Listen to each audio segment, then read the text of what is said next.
Before we carved the turkey, Natalie said her wine glass raised like she was hosting a pageant. We voted and you're not family anymore.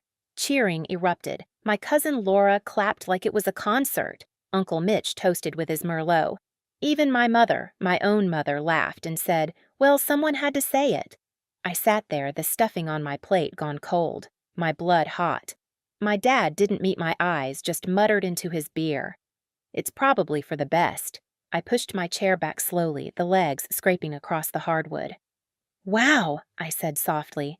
"You actually rehearsed this." Natalie smirked. "You've been toxic for years. We're just done pretending." "Good," I whispered, reaching into my bag. I placed a thick folder in the center of the table. The sound thunk cut through their laughter. "What is that?" Natalie sneered. I leaned back in my chair, folded my arms. "Why don't you find out?" She ripped it open with that smug little grin she always wore when she thought she was winning, but by the second page, the color drained. By the third, her smile was gone. And then she screamed. Joel grabbed the folder from her hands, his jaw dropping as he read. "Danielle, is this—" "It's all real," I said, standing slowly. "Every receipt, every screenshot, every truth you thought I'd swallow forever." The room fell silent. Even the turkey knife stopped mid-cut in my uncle's hand. I turned toward the door. It wasn't always open hatred. That's the cruel part. Things didn't start with a declaration that I was disposable. It started quieter in small humiliations they thought I wouldn't notice, and in debts they believed I'd never keep count of. When I was 14, Natalie had thrown a party I wasn't even invited to. The music rattled the windows, red Solo cups littered the lawn, and neighbors called the cops. She swore to our parents it had been my idea. She said it with that syrupy voice she always used when she wanted something sweet on the surface, poison underneath. Danielle said it'd be fun. She told me it was okay. I remember Mom's glare, Dad's disappointment, and the 2 weeks I spent grounded for a party I didn't attend. "Natalie." She got a pat on the back and a warning not to be so easily influenced. That's how it worked in our house. She played the star, I played the scapegoat. I thought if I kept my head down, worked hard, maybe one day they'd see me. So at 19, I moved out barely enough money to cover rent working nights at a diner and days tutoring kids in math. I came home to an empty apartment, my textbooks spread on the floor, my dinner a packet of instant noodles, and I told myself one day they'll be proud. I carried that thought like a secret flame. But pride never came. What did come were requests. First, small dad needs dental surgery? Honey, can you help? Then bigger your cousin's tuition didn't come through. Can you spot her just this once? I told myself it was family, that this was love in action. Every transfer I made was like buying my way into belonging. Over the years, I became their quiet solution. When the heat bill was overdue, they called me. When Mom's credit cards maxed out, they called me. When Natalie and Joel's car broke down, they called me. And when her son needed therapy insurance wouldn't cover, of course, she called me. And I always said yes. Not because I didn't notice the pattern, but because saying no would make me the villain. And maybe I still clung to the idea that one day they'd call me for me, not my bank account. The jokes stung most. At family dinners, Uncle Mitch would grin and say, "Danielle's the family accountant." The table would laugh and I'd force a smile. Mom would hand me the cranberry sauce and mutter, "Well, it's easy for her. She has no kids, no real responsibilities." Dad would nod like it was true. And I'd sit there swallowing stuffing that tasted like sawdust, wondering how I could be both indispensable and invisible at the same time. I started keeping records not because I was planning anything, but because it helped me feel sane. Pages of dates amounts who asked what excuse they gave. I wanted proof that I wasn't imagining it, that my exhaustion had a shape. Over 5 years, the numbers told a story louder than words ever did. Nearly $78,000 drained from my accounts into theirs. $8,000 for Joel's rehab. $2,300 for Natalie's emergency dental work that turned out to be elective veneers. $2,500 for Dad's back surgery. $12,000 for Mom's credit card debt. $6,000 for Laura's college move-in costs. $40,500 for a family emergency that turned out to be a Cabo vacation, and those are just the ones I documented. That folder was more than paper, it was years of my life bled out quietly while they toasted Natalie as the golden child. The worst part wasn't even the money, it was the way they diminished me every time I handed it over. "Thanks, Danny," Natalie would chirp, "you're a lifesaver." But the look in her eyes wasn't gratitude, it was entitlement, like I'd simply fulfilled my duty. "You don't understand real stress," she told me once, wine in her hand, Joel smirking beside her. "You don't have a husband or kids or anyone relying on you." The irony almost made me choke. Everyone relied on me, but not one of them saw it as love. They saw it as inventory. Sometimes I caught myself staring at the cracked photo frame on my nightstand, the one from when we were little Dad's arm around both of us at the lake. The glass had broken years ago and a jagged line cutting across Natalie's smile. I never replaced it. That crack felt truer than the picture itself. Looking back, I realize I trained them to treat me this way. I said yes, every time, even when it hollowed me out. I laughed off the barbs, stayed quiet during the dismissals, carried their burdens until my back ached and my own dreams gathered dust. I told myself it was family, that family was worth the sacrifice. But family is supposed to hold you too, not just take until you vanish. So by the time Natalie stood up at Thanksgiving and announced I wasn't family anymore, it wasn't the betrayal that shocked me. It was the honesty. For once, they weren't pretending. And in a twisted way, I was relieved. The shift didn't arrive with thunder. It arrived like a click you hear only because the house is finally quiet. I was washing a mug in the sink, steam fogging the window dog collar, chiming in the next room, when my phone buzzed with a bubble of cheerful punctuation that already felt rehearsed. "Natalie. Hey sis, quick favor. Natalie, Joel, and I are opening a wellness cafe. Need a co-signer for the loan, just for a few months. You're the responsible one. 3. I stared at the hearts until they looked like smudges. I could smell the dish soap, that fake citrus that always promises clean and never delivers it. My thumb hovered over the keyboard long enough for hot water to bite my knuckles. No. I didn't add a paragraph to soften it. No emoji. Just the smallest word I've ever had to lift. For a beat, nothing. Then the shape of my life shifted an inch. The silence spread first, thin, polite. Mom forgot our Tuesday check-ins. Dad sent answers that could fit on a postage stamp. Natalie posted an Instagram story with pale sunlight and a mug on a book, and the caption, "Protect your peace, cut out toxic energy." I watched the little circle glow pink, and for once, I didn't tap.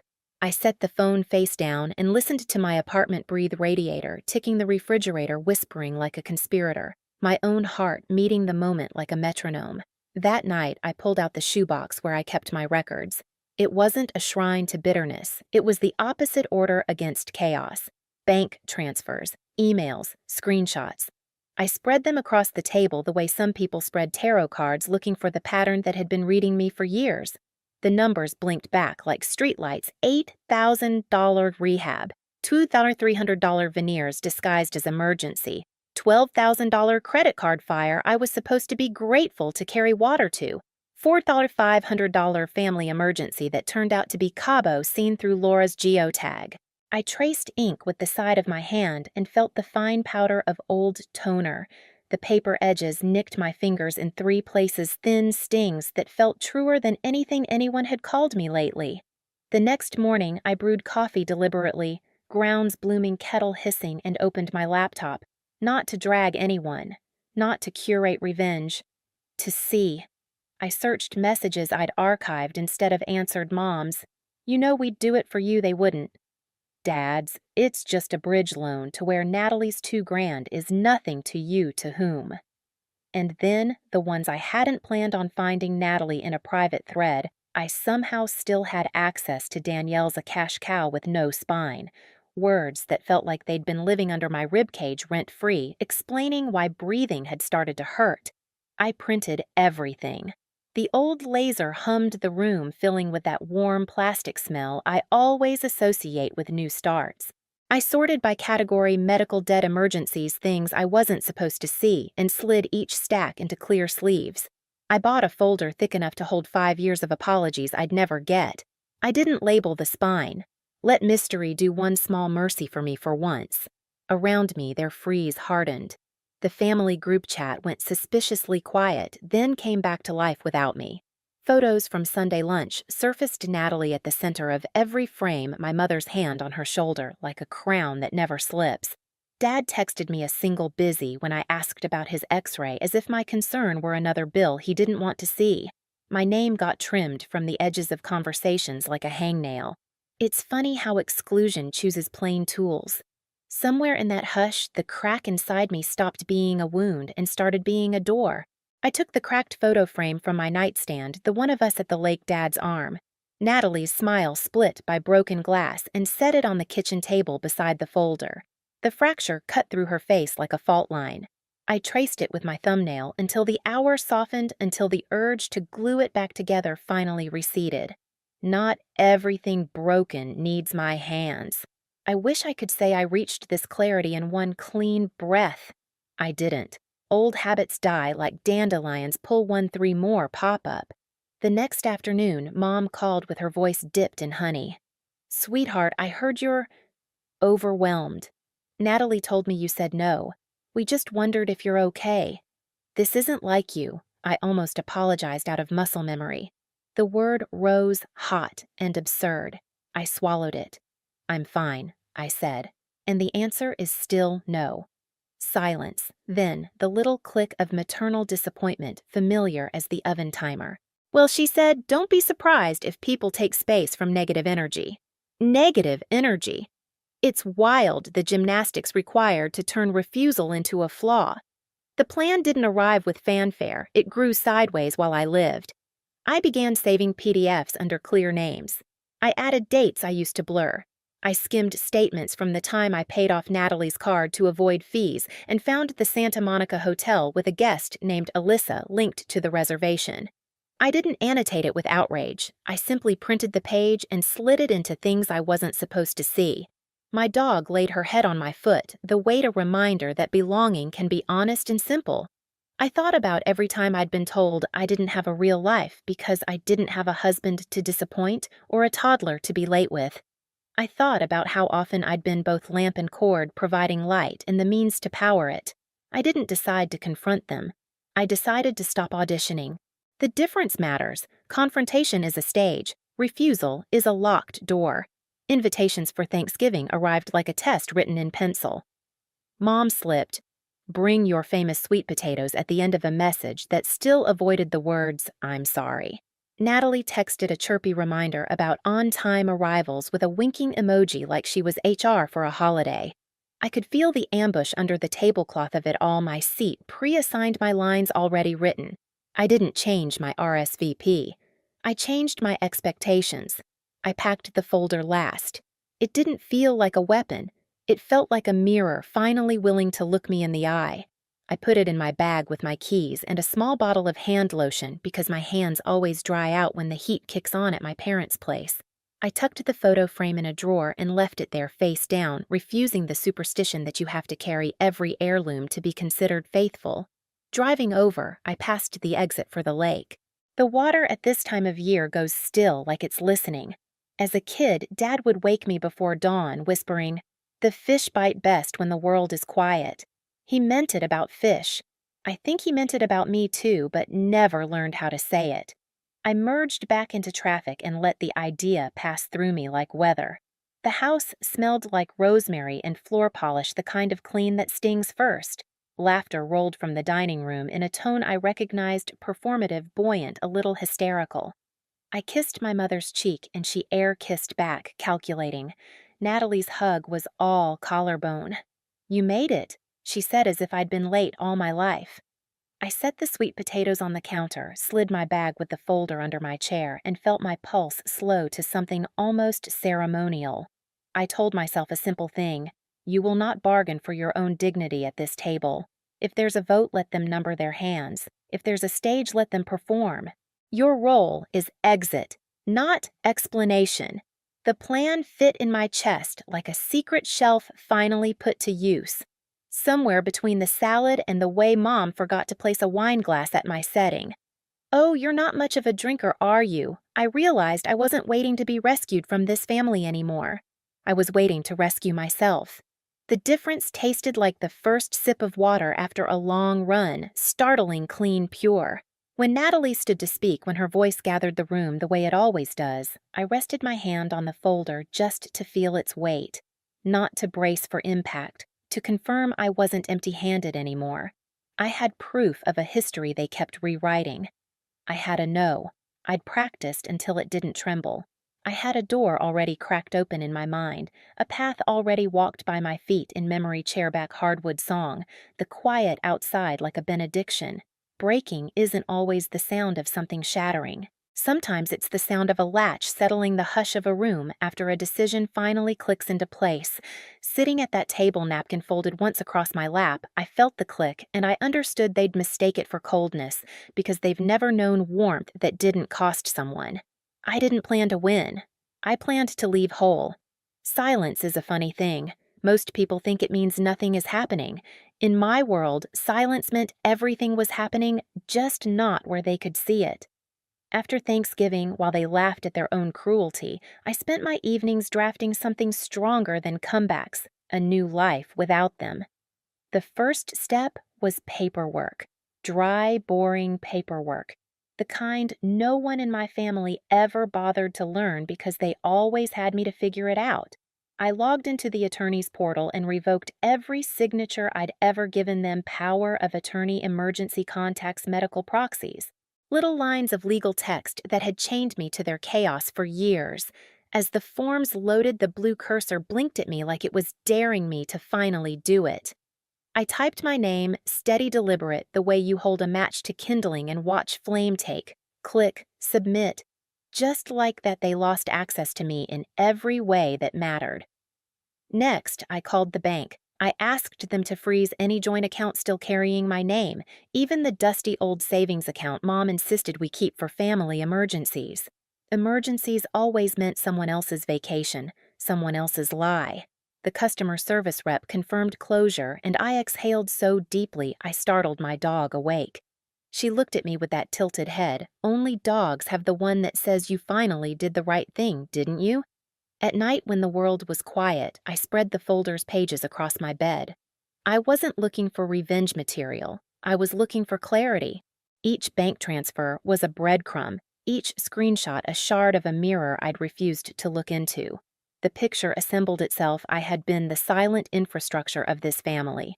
Not celebrated, not cherished, just used. They built their lives on my invisible scaffolding, then had the audacity to call me toxic the one time I refused.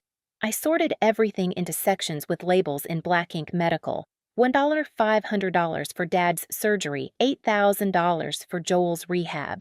Debt, $12,000 to Mom's credit card's interest, already gnawing at the edges. Emergencies, $4,500 for Cabo, $2,300 veneers disguised as urgent dental. Mockery. Screenshots of texts where Natalie called me a cash cow with no spine. I slid each pile into sheet protectors, the plastic whispering as I sealed them. It wasn't anger I felt. It was relief, like I had finally placed weights on a scale that had been tipping against me since childhood. And then I added the Santa Monica receipt. Joel's credit card, 3 nights, a guest named Alyssa. I tucked it in under things they never expected me to see. I didn't gloat. I didn't even smile. I just whispered, not my burden anymore. It wasn't just money I reclaimed. I changed my emergency contacts at work, deleting my parents' numbers and replacing them with my best friend from college. I rewrote passwords they once pressured me to share. I pulled my cracked childhood photo from the nightstand, the one where Natalie's smile is split by the line of broken glass, and slid it into a box in the closet. It felt like burying an artifact from a civilization I no longer belonged to. The strangest part, my body noticed before my mind did. I started sleeping through the night, no jolts awake at 2 a.m., waiting for the next urgent text. My appetite came back. Food tasted like food again, not fuel to get me to the next crisis. Even coffee tasted different, warmer, sharper, no longer diluted with resentment. Meanwhile, their campaign continued in the shadows.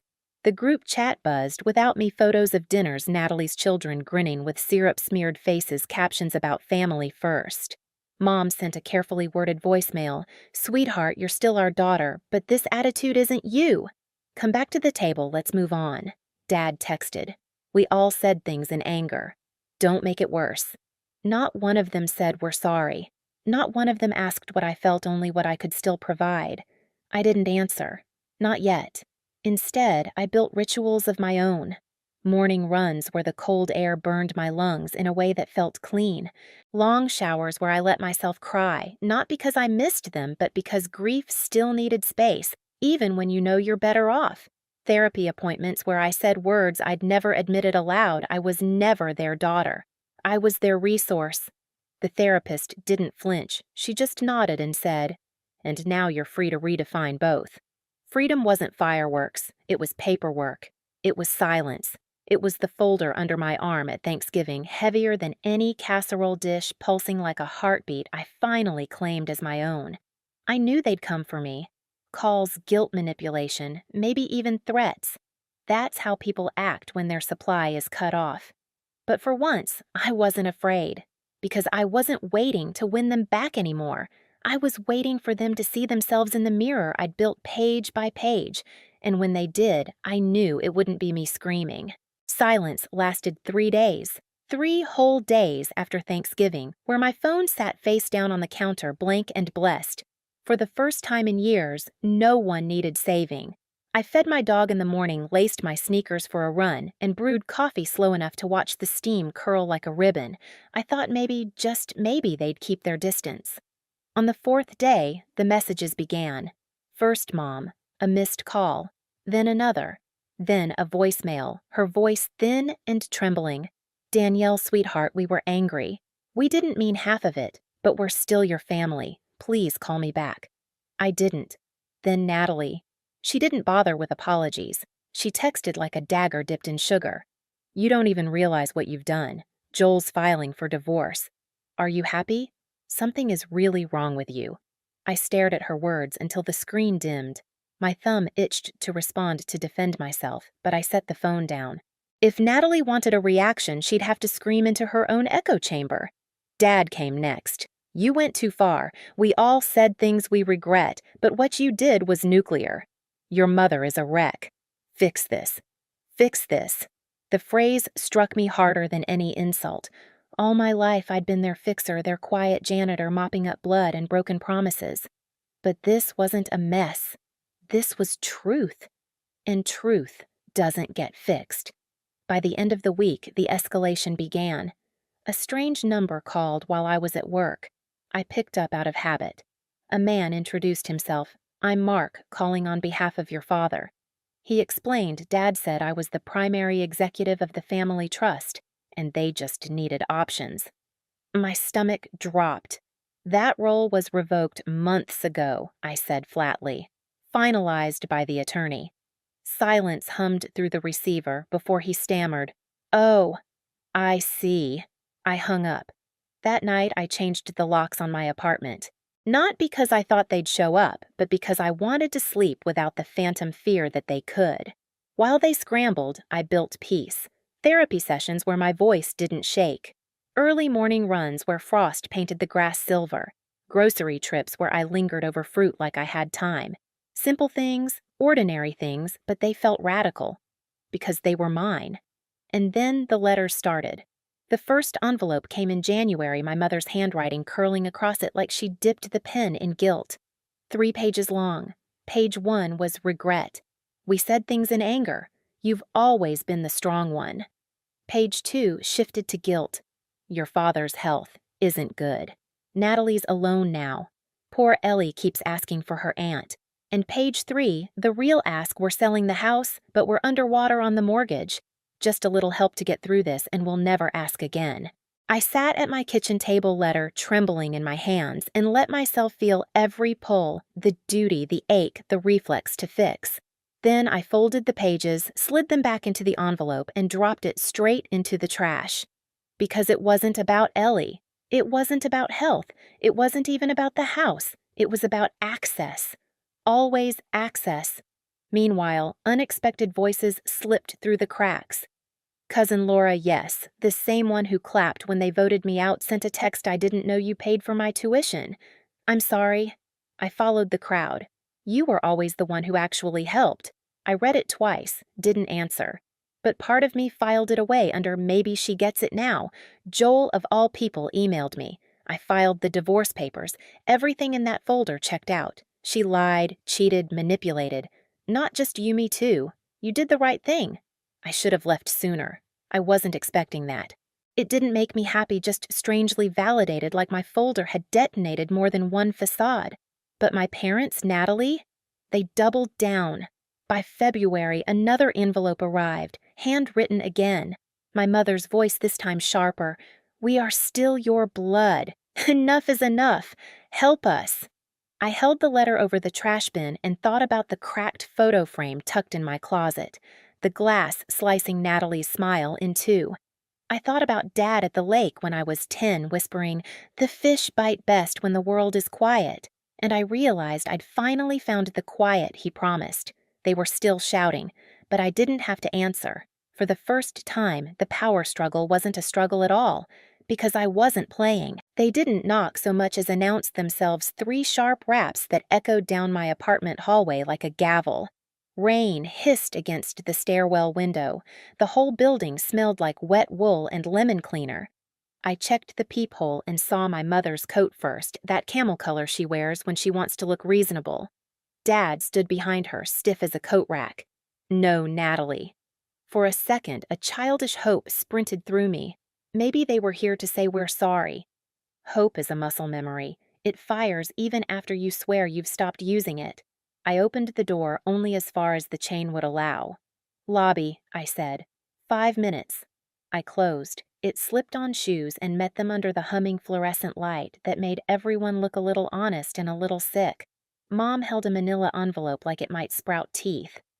"We came to talk," she said, voice smoothed to a salon finish.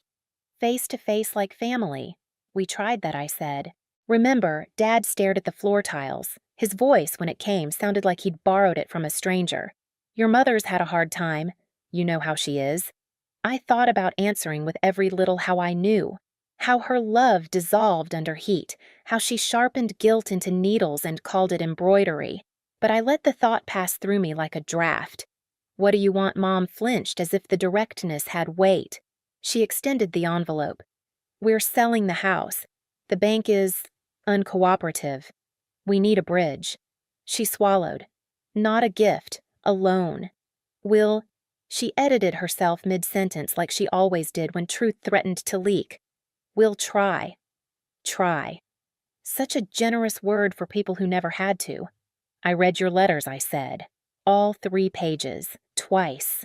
I tapped the envelope. "Did you bring an apology or just a request, Danielle?" she said, soft and wounded. "We're still your family." The fluorescent light flickered a tired eyelid. Rain stitched itself louder against the glass. I heard my heartbeat the way you hear an upstairs neighbor's music annoying until you realize it's you living your own life too loudly for the first time. "I'm not your emergency plan," I said. Something cracked. Not glass, not bone. Just the fiction we'd all agreed to live in. Dad looked up, then eyes shiny like he'd been staring into wind.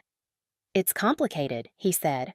"No," I answered, and the word felt clean in my mouth. "It's very simple. You voted. You stood up, raised your glasses, and made a spectacle. You're not family." Those were the words remember good. "I'm just respecting your decision." Mom's face pinched. We were angry. I was generous, I said. "For years." She drew herself taller. "You kept records. She meant you embarrassed us. She meant you ruined the nice lie we'd polished." "I kept the truth," I said. "Because nobody else did." Her mouth trembled. Dad cleared his throat, that old preamble to a lecture that never saved me. "You're being cold," he said. "You've always been strong. Don't mistake strong for cruel." I thought of the nights I Venmo'd dollars I should have spent on my own dentist. Of the plane ticket I didn't buy because Laura just needed a little help. Of the cracked photo frame in my closet, the glass slicing across our childhood smiles like a prophecy no one read. "I'm not being cruel," I said. "I'm being finished." Mom's fingers tightened on the envelope. "We can't do this without you." I let the sentence land. It thudded at my feet like a brick. "Then you'll learn too," I said. "Or you won't." Both outcomes are not mine to manage. She looked to Dad for backup. He reached, found only air. In that pause, I recognized a man who had always opted for weather over action, who had watched the storm and called it inevitable. I loved him anyway, but love isn't a credit line. I'm returning these, I added, pulling a smaller envelope from my coat pocket. Inside 2 house keys, a laminated medical proxy card cut cleanly in half, and a photocopy of the notarized revocation of power of attorney. Paper that looked boring until you realized it was freedom printed in Times New Roman. I'm not your daughter on call, not your signer, not your scapegoat, not your wallet. Mom didn't reach for it. She blinked like a camera trying to refocus. Natalie's struggling, she whispered as if that name still had gravity in my galaxy. Joel filed. The children, I am not the consequence fairy, I said. I don't show up when bad behavior matures into outcomes. From outside, a siren Dopplered past and the lobby light steadied. Somewhere above us, a neighbor laughed. Life went on indifferent and whole. Please, Mom said a last card revealed. Do it for your father. Do it for the family. There, it was the linchpin of our house. Do it for the story about us. I stepped back, felt the cool metal of the security door against my spine. Family isn't the people who vote on your worth, I said. Family is the people who don't make you pay tolls to cross back over a bridge they burned. She exhaled a sound that was almost a sob. Dad's shoulders collapsed an inch like a tent giving up its shape. I opened the security door and held it, a gesture that felt ceremonial. I'm leaving now, I said. You can keep the big envelope. I won't be reading it. I set my small envelope on the ledge in case they wanted the artifacts of my former role. And if you come here again, I won't answer the door. Mom's face hardened the way clay does when you stop adding water. After everything we did for you, I nearly laughed. The lobby light hummed, patient. You raised me, I said. I returned the favor longer than most children do. That ledger is closed. I pushed the door and stepped into the rain. It met my cheeks cool and impersonal, no gentler for my courage, no crueler for their need. That felt right. The world doesn't owe a soft landing to truth. I didn't go upstairs. I drove. City lights smeared themselves into lines, and the wipers kept time like a drummer who finally found the tempo. The highway unfolded toward a place my feet knew better than my head the lake. The water there goes quiet in late winter, a held breath. I parked, walked to the edge, and pulled the cracked photo frame from the bag I'd tucked under the seat weeks ago. I slid the photograph out, 2 girls and a father smiling at a horizon we couldn't see yet, and slipped the paper into my pocket. I popped the back off, removed the broken glass piece by piece, wrapped it in a grocery bag to throw away later. No litter, no ceremony built on damage. Just an object returned to honest parts. I held the empty frame to the sky. Without the glass, it stopped reflecting me and started framing what was in front of me. Dark water, a far dock, a single porch light across the shore. I lowered it and set it in the trunk of my car. I'd donate it tomorrow. Someone else could put a new picture in it. The point wasn't to keep filling it with the past. Wind cut across the surface, but under it, the lake kept its stillness. Dad once said the fish bite best when the world is quiet. I closed my eyes and let the sentence drift. He had been half right. The truth bites best when you are. My phone buzzed in my pocket. A new message from an unknown number. We're still family. No name. No apology. Just the same old hook without the rest of the song. I stared at the words until they lost meaning and became shapes. Then I powered the phone down. On the drive home, the car felt different, not lighter exactly, but truer to its own weight. In the rear view, the city stacked itself back into buildings I didn't owe, streets I could take or leave. I reached the lobby and found the manila envelope gone from the ledge. Fine. Let them hold onto paper like it might turn into a rope. In my apartment, the air was warm and honest. My dog thumped her tail once as if to register the weather inside me had changed. I made tea and stood by the window, rain stippling the glass. In the pane, my reflection didn't look triumphant. It looked rested. In the end, the confrontation wasn't fireworks. It was a frame without glass finally letting the present come through. It was a sentence finished without shouting. It was an echo that didn't require a response. They had voted. So had I. January slipped into February, and for the first time in my life, I noticed how long mornings could be when nobody was tugging at your sleeve. I woke before my alarm ran in the frost-bitten air until my breath made ghosts. I brewed coffee slow, listening to the hiss of the kettle, savoring the fact that no text would interrupt to remind me of someone else's emergency. Peace, I discovered, doesn't roar. It hums. It's the sound of your own keys jingling on your own ring. It's locking the door behind you and knowing no one else has a copy. I found myself doing things I'd put off for years. Dentist appointments, checkups, therapy that wasn't about how to save everyone else, but how to finally sit with myself. I called friends I hadn't seen in forever, people I'd drifted from because my family always came first, always needed something, always demanded I be available. They didn't ask for money. They didn't guilt me. They just asked if I wanted to come over or grab lunch or watch a stupid movie. I even applied for a new job in another city. Not because I was running, but because I could. A bigger place, a clean slate. I started volunteering at an animal shelter on weekends, not out of obligation, but out of choice. That word, choice, still feels like a miracle on my tongue. The strangest part, I wasn't lonely. They had spent years warning me that silence would destroy me, that without them, I'd have no one, that independence was just a fancy word for emptiness. But silence became my sanctuary. I could finally hear my own thoughts without their static. And what I heard wasn't bitterness. It was relief. Of course they tried to claw back. Letters, unknown numbers, messages disguised as olive branches that always carried a hidden ask. We're still family. Ellie misses you. We can't do this without you. I stopped opening them because the truth is they didn't want me back. They wanted access back. To my wallet, to my time, to my silence. But that version of me, the girl who thought love meant carrying everyone else's weight, she's gone. Now when I walk past the lake, I don't think about fishing trips or broken promises. I think about stillness. I think about water that doesn't have to explain its own depth to be respected. Do I regret it? Only that I didn't do it sooner. And maybe that's the real ending, not revenge, not some grand reconciliation, but the simple, radical act of living without permission. So let me ask you, have you ever carried a family on your back until you could barely stand? And if you finally put them down, what did you learn when you could finally breathe? Tell me in the comments, because your story might be the one someone else needs to hear tonight. And if mine resonated with you, don't forget to like, share, and subscribe. You're not alone. You never were.